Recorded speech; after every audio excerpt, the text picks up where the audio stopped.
아마 지난번에 방송했었을 때가 정확하게 기억은 안 나는데 전고점 여기 부근이었거든요. 여기 아니면 여기쯤 둘 중에 하나 어딘지 정확히 모르겠는데, 여기 아니면 여긴데 둘 중에 어딘진 모르겠네요. 어쨌든 방송이 끝나고 나서 고점을 갱신한 걸로 알고 있습니다. 근데 이 전만 하더라도 제가 이제 밑에서부터 방송을 하면서 아마 상승이 나올 거다, 전고점을 넘길 건데, 그래서 떨어지면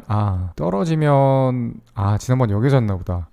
전고점 넘기기 직전에 여기서 방송을 했는 것 같아요. 그래서 떨어지면 밑에서 롱 받아서 전고점을 넘기는 걸로 매매 전략을 잡을 거다, 그래서 떨어져 줬으면 좋겠다라고 하고 방송을 마쳤는데 전고점이 넘어가 버렸어요. 그래서 저는 솔직하게 맨 처음 여기서 롱을 탔고 1차 TP가 원래 이제 1대1 익스텐션 자리인, 지금 제가 1대1 익스텐션이라는 건 ABC 말하는 것도 1대1 익스텐션 자리인 1470 정도가 딱 TP였어요. 근데 정확하게 ABC가 이렇게 나오더라고요. 그러고 나서 가격이 도로 고꾸라졌는데, 원래 떨어질 때 굉장히 고민이 많았어요. 그러니까 뭐냐면 여기가 지금 전 저점이라고 생각을 하거든요. 당분간 이 저점은 깨지지 않을 거라고 생각하고 매매를 하고 있는 중인데, 근데 지금 ABC가 이렇게 완성이 됐으면, 만약에 ABC가 여기서부터 이렇게 완성이 된 거였으면 다음 B가 나오고 그 다음에 다음 C가 나와서 한 번 더 올라갈 거라고 생각을 한단 말이에요. 그러니까 지금 이거 나오기 전에, 제가 혹시 제 방송을 잘 보시지 않으신 분들은 제가 어떻게 방송을 진행하냐면, 이제 매매 복귀하고 그 다음에 차트 분석하고 그 다음에 앞으로 어떻게 매매할 건지, 그 차트 분석한 걸 토대로 앞으로 매매를 어떻게 할 건지 이제 전략을 짜고 방송을 끝내는데, 처음엔 제가 뭘 말씀드리냐면, 저도 이제 제 매매 전략을 짜고 아니면 2, 3일 동안 차트를 모니터링 하면서 제가 느낀 사고 과정, 차트가 이렇게 흘러갔을 때 난 어떻게 대응할 것인가, 이 사고 과정들을 그대로 전달 드리거든요. 왜냐면 여러분들을 무시해서가 아니고, 상대적으로 제 방송을 보시는 분들은 실력이 이미 고수거나 내가 출중하면 남의 방송을 볼 필요가 없죠. 그래서 저보다 무조건 하실 거라고 생각을 해요. 제가 잘났다고 잘난 척을 하는 게 아니라. 그래서 제가 초보일 때 가장 궁금했던 거는 고수들의 타점, 이 종목을 어느 가격에 왜 살까, 또 언제 팔까, 언제 손절 칠까, 이런 게 제일 궁금했었고, 그거보다 더 궁금했던 거는 왜 그렇게 타점을 잡았을까, 이 차트를 똑같이 보고도 어떤 사고 과정을 거쳤을까가 저는 제일 궁금했거든요. 그래서 그리고 그게 가장 도움이 되는 거라고 생각해요. 결국에는 단순히 이 사람의 매매를 단순히 따라 한다기보다는, 이 사람이 이렇게 생각해서 이렇게 대응을 했고 이렇게 했구나 라는 거, 그 사고 과정을 캐치해 나가는 게 중요하다고 생각을 하거든요. 그래서 사고 과정들을 말씀드리는 거예요. 제가 있는 그대로를 다 전달해 드리겠습니다. 그 ABC가 완성이 됐는데, 이제 한 파동이 완성됐으면 조정 파동이 오고 다음 이제 상승 파동이 올 텐데, 문제는 뭐냐면 이 ABC 완성이 될 때 딱 제가 생각했을 때 여기가 고점이라고 생각을 했어요. 왜냐면 딱 1대 익스텐션 자리에다가 한 파동이 완벽하게 딱 떨어져서. 근데 문제가 뭐라고 생각했냐면, 한 파동이 완성되면 조정이 나오는데, 이 조정 파동의 크기는 파동이 완성되기 전, 그러니까 완성되기 전 한 번의 조정이 있었죠. 그러니까 ABC라는 건 뭐냐면, A 상승이 있고 A 상승에 대한 되돌림 B가 있고 다시 C가 나오면서 파동이 완성된 거거든요. 그러면 이 B는 이 ABC 내의 내부 파동이란 말이에요. 근데 일반적으로 엘리어트 파동 이론 읽어보시면 이런 법칙은 없지만, 일반적으로 통계를 내보면 한 파동이 완성되고 나서 다음 파동이 나오면 이 파동 내에서 나왔던 이 조정 파동보다는 파동이 끝나고 나오는 조정 파동의 크기나 기간이 더 크거나 길거든요. 거의 90% 이상 확률로 이렇게 나와요. 이거는 제가 다 장담할 수 있어요. 90% 이상 확률로 파동 내에서의 그 조정의 크기나 기간보다 파동이 완료됐으면, 당연히 더 상위 파동이죠. 완료됐다는 거는. 그러고 나서 더 상위 조정이 나와야 돼요. 더 상위 조정이라는 거는 파동 내의 조정보다 기간적으로도 가격적으로도 더 크다는 걸 의미하는데, 문제가 뭐냐면, 자, 파동이 거의 고점에서 끝까지 나왔어요. 그러니까 이 가격의 크기가 어느 정도 되냐면, 자, 이 정도거든요. 여기서 여기까지. 그리고 C파동이 완성됐을 때 이 B파동 크기까지만 떨어진다고 하면 그 가격이 얼마냐면, 1대1 익스텐션을 찍으면 9,902예요. 9,902라는 거는 B파동보다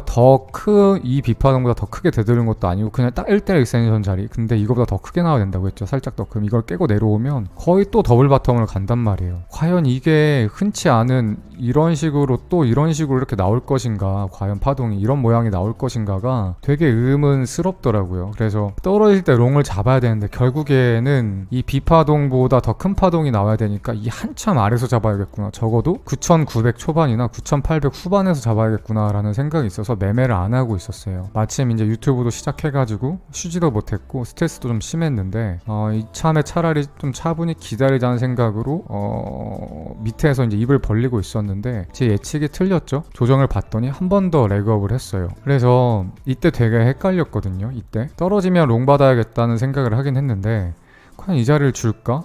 되게 직관적으로 안 줄 것 같다는 느낌이 들었고, 그렇다고 해서 이미 한 파동에 1대 익스텐션 자리로 정확하게 이쁘게 ABC가 정확하게 나왔는데 333 ABC죠. 그러니까 플랫한 형태의 ABC가 1대 익스텐션 자리로 너무 명확하게 떨어졌는데, 그렇다고 이미 떨어졌기 때문에, 그러니까 ABC가 완벽한 형태의 ABC가 나왔기 때문에 떨어질 거라고 생각을 할 수밖에 없었어요. 그렇다고 근데 이제 좀 이상한 거는 아까 드린 말씀처럼 바닥까지 떨어져야 하는데 과연 이게 떨어질까? 하여튼 이런 의문감을 가지고 계속 모니터링을 했는데 모니터링만 하고 매매를 안 했어요. 그러니까 솔직한 말로는 확신이 없었어요. 이게 여기서부터 더 여기까지 올 것인가? 한 번 더 고점을 이렇게 갱신할 것인가에 대한 확신이 전혀 없었고, 그래서 내가 아는 자리가 올 때까지 좀 기다려야겠다라는 생각에 기다렸어요. 그냥 밑에서 난 어차피 모르니까.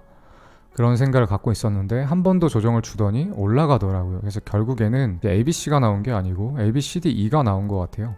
그러니까 ABC인 경우도 있고, 이렇게 웨지를 그리면서 삼각형에서 ABCDE 파동이 나오는 경우도 있는데 결국엔 ABCDE 파동이 나온 것 같고, 이 ABCDE 파동이 나왔다는 거는 이더리움을 보면 조금 더 명확하거든요. 이더리움은 정확하게 그 라이징 웨지 패턴이에요. 그래서 A, B, C, D, E가 정확하게 명확하게 나온 것 같아요. 그래서 이제 완성이 됐고 가격이 떨어지는 중인 것 같았는데, 제가 비트를 보면서 왜 라이징 웨지 패턴을 보지 않았냐면, 참고로 라이징 웨지 패턴은 끝이 위로 올라가는 삼각형 모양인데, 결국에 이 5번 이 삼각형 내에서 5번 진동 운동을 하다가 고점을 터치하면 결국에는 가격이 하락하는 패턴이에요. 라이징 웨지라고 상방쇠기형 삼각형이라고, 한글로는 상방쇠기형 삼각형일 거고, 구글링 하실 때는 라이징 웨지라고 하시면 될 것 같아요. 그래서 내용을 살펴보시면 결국에는 파동 내에서 진동 운동을 하다가 떨어진다라는 추세가 전환된다 하방으로, 이런 내용이 있을 거고, 그 구글링 되지 않는 추가적인 내용을 제가 간단하게 설명드리면, 삼각형의 입구 끝에서부터 점점 입구 초반부터 입구 끝으로 이렇게 갈수록 볼륨이 점점 주는지가 굉장히 중요해요. 만약에 중간에 볼륨이 는다 라고 하면 그러면 그거는 그 패턴이 아니에요. 이렇게 모양을 그었는데 볼륨이 중간에서 늘었다, 볼륨이. 그러면 여기서 이렇게 맞고 떨어지는 게 아니고 위로 이렇게 치솟을 확률도 꽤 있어요.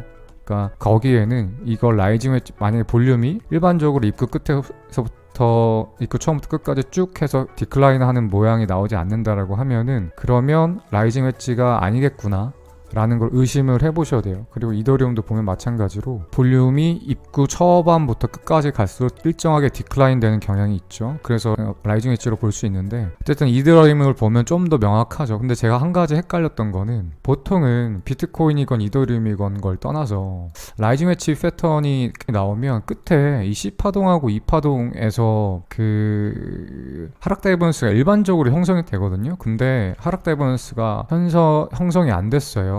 하락 다이버넌스가 형성이 안 돼 있어서 오늘 아까 올라왔었을 때 제가 숏을 칠까 굉장히 고민을 했었는데, C 웨이브랑 E 웨이브 사이에 일반적으로는 하락 다이버넌스가 형성이 되는데 안 됐기 때문에 숏에 들어가지 않았고, 이더리움 같은 경우는 애매했어요. 되게 애매했던 게 뭐냐면, 보세요. 30분봉으로 보시면 RSI가 올라갔어요, 같이. 그래서 그 하락 다이버넌스가 없죠. 시간봉으로 보면 애매하게 딱 걸려 있어요. 2시간봉 이상이나 4시간봉 이상으로 보면 다이버넌스가 없어요. 그래서 딱 시간봉에만 걸려 있어요. 그래서 이거를 과연 신뢰해야 하는 건가? 라는 생각이 들었고, 일전에 한번 예를 들어서 이런 경우도 있어요. 물론 이제 제가 볼륨을 보라고 해서 볼륨 힌트긴 한데, 보시면 이때도 대충 이렇게 그려보시면, 이거를 예전에 분석을 할 때 이거를 라이징 웨지로 분석하신 분들이 꽤 많더라고요. 근데 이미 이건 라이징 웨지가 아니라고 알 수가 있는 게, 중간에 보시면 볼륨이 작다가 늘었죠. 그럼 볼륨이 튀었어. 이러면 이거는 이게 아니라는 거예요.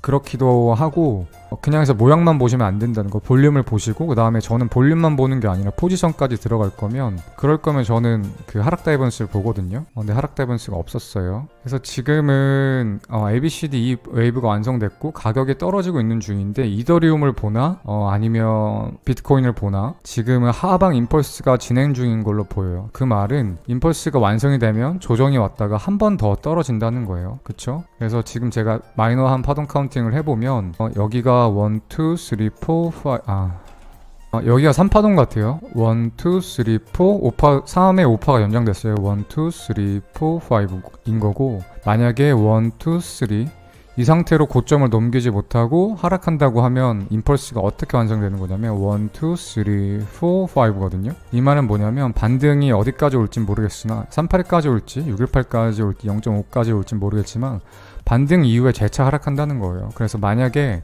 지금 파동이 한 번 더 떨어진 다음에 5파동이 완성되고 여기서 반등이 나오면 올라오는 거에 숏을 칠 거예요. 그리고 저는 여기서 롱도 지금 롱각도 보고 있어요. 떨어졌을 때 많이 떨어지지 않고 반등이 오면 RSI가 끝까지 내려가지 못하고 반등이 오면서 가격은 이렇게 저점이 갱신됐는데 RSI는 갱신되지 않으면서 임펄스 파동이 정확히 5파동의 완성과 함께 상승으로 전환이 될 거예요. 이 상승의 크기는 최소한 초약세장이 아닌 이상 382 부근이니까 382까지를 TP로 잡으시면 될 것 같고 좀 약세장이다 싶으면 382 부근에서 고꾸라져서 도로 내려갈 거고 그렇지 않으면 좀 강세가 좋으면 618까지 올라갔다가 고꾸라질 건데 어쨌든 저는 올라왔을 때 숏을 칠 거예요. 일단 그걸 떠나서 아마 떨어졌었을 때 반등이 오면 반등 오는 거 확인하고 롱도 들어갈 것 같아요. 그래서 여기 밑에서 롱을 들어갈 예정인데 롱 들어가실 때 초보분들은 주의할 거는 미리 지정가로 입 벌리고 있고 제가 여기서 안슈가 들어간다 롱을 따라 들어가야겠다 라는 생각하지 마세요. 제가 매매한다고 해서 여러분 똑같이 따라 하라는 거 아니에요. 왜냐면 저도 틀릴 수 있어요. 제가 틀리면 그냥 아무 생각 없이 맹목적으로 따라하면 여러분들도 손실이 나는 거예요.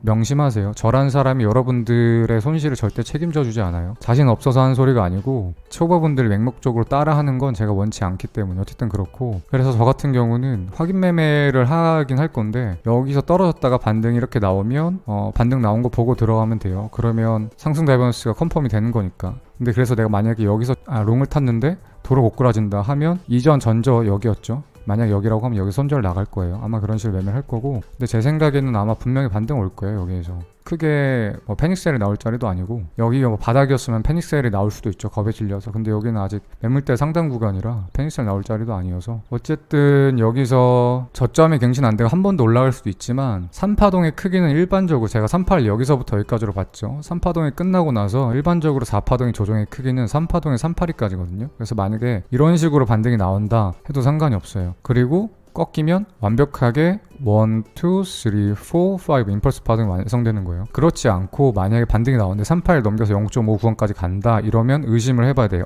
이건 임펄스가 아닐 수 있겠구나. ABC로 떨어진 가능성이 더 높겠구나 라고. 지금 아직 임펄스인지 아닌지 그 여부는 몰라요. 모르지만 지금 이렇게 떨어져서 저점이 갱신된다면 가능성이 굉장히 높고 만약에 올라가도 상관이 없지만 38에만 안 넘기고 도로 떨어져서 저점만 갱신해주면 돼요.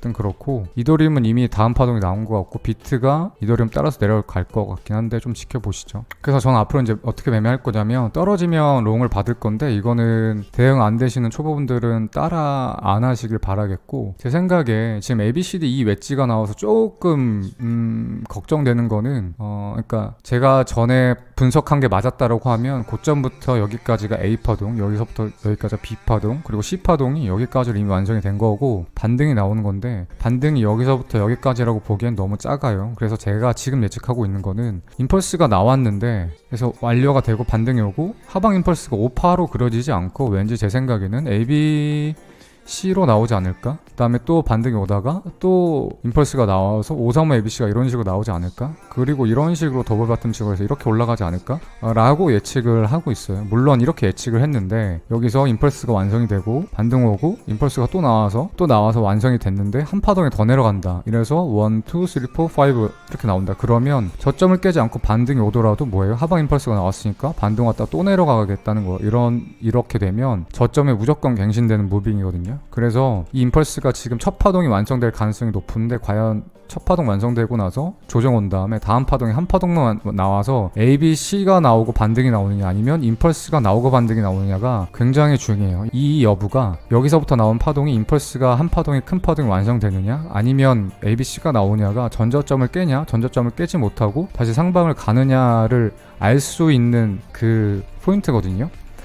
오늘 카톡방에서 누가 그런 말을 하더라고. 엘리어트 파동 이론으로 다른 매매법도 많은데 하는 이유가 이걸 알 수 있는 거예요. 어떤 분 한 분께서 수익률 극대화 전략이라고 했는데 그것도 맞긴 한데 더 자세히 말해서는 이런 걸 알고 있기 위해서 여기서 만약에 ABC로 떨어진다 하면 전저가 갱신 안 될 가능성이 훨씬 높고 임펄스가 나온다 라고 생각하면 전저를 깨지 않고 반등이 오더라도 반등 후에 다시 저점을 갱신한다 라고 봐야 돼요. 그래서 그렇게 전략을 가져갈 수 있어요. 가격이 단순히 똑같이 1500에서부터 10,000달러까지 떨어졌을 때 그냥 떨어지는 건 중요치 않아. 어떻게 떨어지느냐, ABC로 떨어지냐, 임펄스로 떨어지냐. 누구는 이 엘리어트 파동 이론을 모르면 파동이 어떻게 떨어졌는지 모양을 구분을 못해요. 그래서 이게 똑같이 여기서부터 여기까지 떨어졌을 때 ABC로 떨어지느냐 임펄스로 떨어지느냐에 따라서 반등 후에 저점이 갱신될 것으로 보이냐 반등 후에 고점이 갱신될 것으로 보이냐 여기서부터 터닝 포인트가 생기는 거예요. 이게 엘리어트 파동 이론을 알고 있는 사람과 모르는 사람의 결정적인 차이예요. 방향성을 알 수 있는 거예요. 정확히는 수익률 극대화 전략이라기보다는. 그래서 저 같은 경우는 똑같아요. 일단 임펄스가 나올 거 지금 나올 것 같아요. 한 번 더 저점이 갱신되면 이때 반등이 오면 똑같이 롱 탈 거고 반등 오고 만약 ABC가 나온다 하면 스위칭을 걸어서 숏을 타고 내려갈 거예요. 근데 다음 숏이 과연 ABC가 나오냐 아니면 임펄스가 나오냐에 따라서 계속 숏을 유지하느냐 아니면 롱으로 스위칭해서 고점을 갱신하는 할 거냐를 결정할 건데 일단 앞으로 이 파동이 임펄스가 나올지 ABC가 나올지 모르는 상황이죠. 그 상황에서 어떻게 봐야 되느냐 이전에 내가 했던 파동 카운팅이 맞다고 믿고 ABC가 이렇게 나와서 완성이 된 게 맞다. 그래서 반등이 와야 되는데 반등의 크기가 크지 않았기 때문에 아직 382 반등도 안 왔거든요. 아직 382 반등도 못 왔어요. 그래서 최소 382 반등 이상 갈 거라고 생각하고 떨어졌을 때 ABC로 떨어지지 않을까? 그 다음에 롱을 받으면 다시 이렇게 ABC로 올라가지 않을까? 라고 보는 게 중장기적으로도 맞는 분석과 전략인 것 같아요. 일단 이렇게 시나리오는 짜놨는데 중요한 거는 여기서부터 여기 떨어질 때 계속해서 하방 임펄스가 나오느냐 임펄스가 나오면 앞에서 내가 이 카운팅을 잘못했구나 저점이 갱신되니까 C 웨이브를 이 밑으로 봐야겠구나 라고 생각을 해야겠죠. 어쨌든 그렇게 할 것 같아요. 그리고 만약에 저점이 갱신된다는 거는 생각을 안 해보긴 했는데 만약에 저점이 갱신된다라고 하면 아마 저점이 그렇게 크게 갱신되지 않을 확률이 높아요. 뭐냐면 만약에 저점이 갱신된다라고 하면 일단 9,000 중반 초반에 매물대 하단 구간이 이렇게 있어요. 매물대 구간이 있기 때문에 한 번에 이렇게 막 여기서부터 이렇게 가는 경우는 무슨 대단한 악재가 있지 않는 이상 힘들 것 같고 일반적으로는 떨어지다가 매물대에 걸릴 거라고 생각해야겠죠. 그리고 반등이 온다라고 하면 4시간 봉 보시면 저점이 여기거든요. 떨어졌을 때 저점이 갱신됐을 때 RSI를 확인해 봐야겠지만 아마 RSI가 이렇게 떨어졌을 때 RSI가 전저를 깨지 못할 확률이 좀 있어요. 그러면 여기서 만약에 반등이 나오면 상승 다이버스가 걸릴 가능성이 있어요.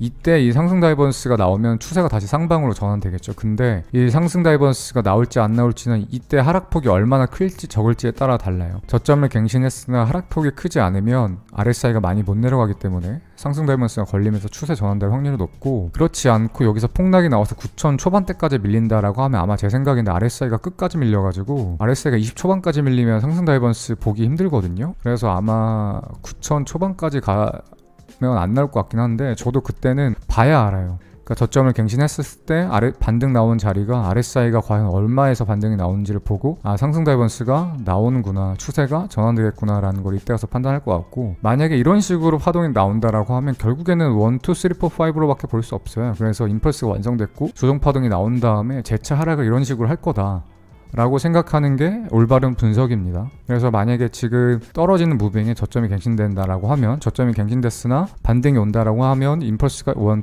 2, 3, 4, 5가 나온 거고 그러면 ABC가 나온 이후에 다시 A, B, C로 나올 거라고 생각합니다. 이게 맞는 분석이에요. 어쨌든 시나리오는 저점이 갱신됐을 경우와 안 갱신됐을 경우에 따라서 지금 두 가지를 짜놨고 갱신될지 안 갱신될지 여부는 지금부터 떨어질 때 파동의 모습이 ABC냐 임펄스냐에 따라 다르다는 걸 아셨으면 좋겠고, 임펄스 파동과 ABC 파동을 구분조차 못하면 매매를 그냥 하지 마세요. RSI 컨펌은 복마감되고 RSI가 반등돼서 올라온지 보면 돼요. 그게 몇 분봉인지에 따라 다른데, 지금 만약에 내가 5분봉을 보고 있다 하면 여기서 떨어지고 5분봉 마감이 됐는데 꼬리가 달려서 올라온다, 그러면 컨펌이라고 보시면 돼요. 아니, 파동책 안 보고 왜 엘리어트 파동 이론을 하냐라고 하는데, 책을 안 봤다는 거지 파동 이론 전부를 다 읽었어요, 구글링으로. 파동의 크기는 뭐 사람이 사이클을 어떻게 매기냐에 따라 달라요. 그 책에 있는 거랑 다 별개입니다. 그렇기 때문에 파동의 크기는 저는 그냥 5분봉까지도 다 봐요. 근데 일단 스윙 매매 할 때 얘는 15분봉 위주로 보시는 게 좋아요. 15분봉. 그러니까 다 봐야 돼요. 15, 30, 1시간, 4시간 다 보는데, 4시간 봉으로 봤을 때는 이게 꼭 임펄스 같은데 1시간 봉이나 30분 봉, 15분봉을 쪼개보면 임펄스가 아니고 ABC인 경우가 있거든요. 그래서 그걸 구분하기 위해서 작은 봉까지 섬세하게 보라는 거예요. 가끔 이런 사람 있어요. 엘리어트 파동 이론은 크게 분석해야지 맞는 거다, 작은 시간은 예측할 수 없는 거다라고 하시는 분들이 있는데 다 개소리입니다. 자기가 못하는 거예요. 그 4시간 봉을 분석하다 보면 마이너 파동들이 ABC인지 임펄스인지 안 보일 때가 있어요. 이거를 1, 2, 3, 4, 5라고 생각해서 임펄스라고 나왔다고 생각해서 조정 파동에 롱을 받고 지옥 가서 청산당합니다. 왜냐 대충 보면, 이렇게 4시간 봉을 대충 보면 이거 임펄스거든. 그럼 떨어질 때 롱 받고 지옥 가서 청산당하고 그러는 거예요. 이게 왜 임펄스가 안 되냐면, 그래서 세부 모양까지 쪼개서 보라는 거야. 세부 1파동도 ABC야. 그리고 3파동도, 1파동은 그렇다 치더라도 3파동이 너무 ABC야. 파동 내에, 임펄스 내에 파동도 임펄스여야 되잖아요. 너무 기본적인 건데, 그 사람들이 하는 말은 뭐냐면, 엘리어트 파동 이론은 작은 분봉으로 보면 안 된다, 그냥 그런 고정관념에 틀어박혀서 이런 섬세한 것들을 분석을 할 생각을 안 해요. 그러면 이렇게 지옥 가는 거예요. 저도 처음에는 이렇게 크게만 했어요. 그랬더니 저도 지옥 가더라고요. 그래서 다 쪼개야 되는구나, 섬세하게 분석하는 게 필요하구나 라고 생각해서 저는 15분봉부터 4시간 봉까지 다 보는 거예요. 제가 지난번 방송에서 여기까지가 다 분석이 하락이 나온 것 같다, 그리고 나서 상방을 보고 있다 라고 분석을 했죠. 그래서 ABC로 해서 여기 고점을 넘길 거라고 이야기를 했죠. 근데 지금 와서, 지난 방송에서는 상방을 보고 있다라고 이야기했는데 지금 와서 왜 또 떨어질 가능성을 이야기하느냐라고 하는 것 같아요. 잘 들어보세요. 여러분들도 묘하게 저분 말이 맞다고 생각하실 수 있어요. 뭐냐면, 지난번 방송에서는 ABC로 이렇게 올라갈 거라고 이야기해놓고 저점이 다 나왔다고 했는데, 왜 이제 와서 또 저점이 갱신될 가능성이 있다고 왜 이제 와서 지난번엔 얘기 안 한 얘기를 하느냐 라고 하면 핑계처럼 들릴 수 있는데, 저도 역량이 모자른 사람이에요. 완벽하게 다 맞출 수는 없고 그때그때 시장에 맞춰서 대응하는 거예요. 근데 제가 지금도 얘기했잖아요. 뭐냐면, 일단 중장기적으로 ABC가 다 나왔다고 보고 있다고. 근데 ABCD E가 나와서 A가 나온 것 같고, ABC로 나와서 B가 나오고 다시 올라가면 C로 올라갈 거라 밑에서 롱 볼 거라고. 그런데 만약에 떨어질 때 ABC가 아니고 임펄스로 나오면 반등 때 숏 할 거라고. 그래서 매매 전략을 이렇게 가져갈 거라고 얘기해준 이유는 혹시 몰라서야. 지금 봐서는, 지금의 여기서 임펄스가 나온 다음에 반등 온 다음에 ABC가 나올지 아니면 임펄스가 이렇게 나올지 모른다고, 나도. 근데 만약에 내 예측이 틀릴 수도 있잖아. 틀렸을 때는 어떻게 대응할 건지 그 시나리오를 정해놓는 거예요, 미리. 한쪽만 보는 게 아니고 양쪽을 다 본 다음에 양쪽 가능성을 다 대응을 할 수 있게끔 저는 전략을 짜요. 난 무조건 올라갈 거라고 생각했는데 떨어지면 어떡해. 손 놓고 있어야 돼요, 마우스에서. 내가 근거를 말해줬잖아. 뭐냐, 떨어질 때 모습을 보라고. 근데 제가 이렇게 얘기하는 건 임펄스가 나왔기 때문에 혹시나 저점 갱신될 가능성이 열렸기 때문에 이제 와서 얘기하는 거야. 임펄스가 여기서 안 떨어졌으면 저점 갱신 가능성 얘기도 안 했다고. 근데 임펄스도 지금 이제 와서 한 파동 이제 완성된 거야. 반등 왔다가 떨어졌었을 때 ABC로 떨어질지 임펄스 나올지 나도 몰라. 모른다고, 나도. 근데 아마 중장기적인 분석, 고점에서부터 떨어진 걸 분석이랑 맞추면 ABC로 떨어질 확률이 높겠지. 그리고 반등이 오겠지. 그래서 저도 밑에 되면 롱 볼 거예요. 다만 조심히, 어떻게? 임펄스가 나오면 반등 후에 지옥 가니까 이때는 전략을 새로 짤 거라고. 앞으로 제가 예측한 대로 차트가 안 올라갈 수도 있죠. 그러면 손 놓고 있을 거야? 모든 사람의 100% 분석을 다 맞출 수는 없어요. 실력이 없어서 회피하려는 게 아니고. 하지만 내가 만약에 틀렸을 때 어떻게 대응할 건지 미리 손절 라인 정해놓고 어떻게 스위칭할 건지 해놓으면 오히려 분석이 틀렸는데 다시 대응해서 수익을 더 극대화시킬 수도 있어요. 너무 기본인 거야. 그러니까 초보분들 제일 못한 게 뭐냐면, 오를 거라고 생각해서 주식을 먹으면 산다? 떨어졌을 때 어떻게 할지 대응할 줄은 몰라. 어디서 손절 찍을지 몰라. 그리고 더군다나 이거는 현물이 아니고 선물이잖아. 숏으로 스위칭을 걸어야 된다고. 내가 분석이 중장기적으로 상방으로 생각했는데 여기를 분석해보니까 반등 후에 하방이야. 이러면 스위칭을 걸어야 된다고. 지금 비트 보면 전적 깨지고 반등 나왔는데 아직 확실치 않죠. 아마 상승 다이버스 걸리고 반등 나올 것 같은데 여기서 양봉 하나만 더 나와주면 퍼스 파동 5파동 끝나고 나오는 조정 파동이라고 생각하시면 될 것 같아요.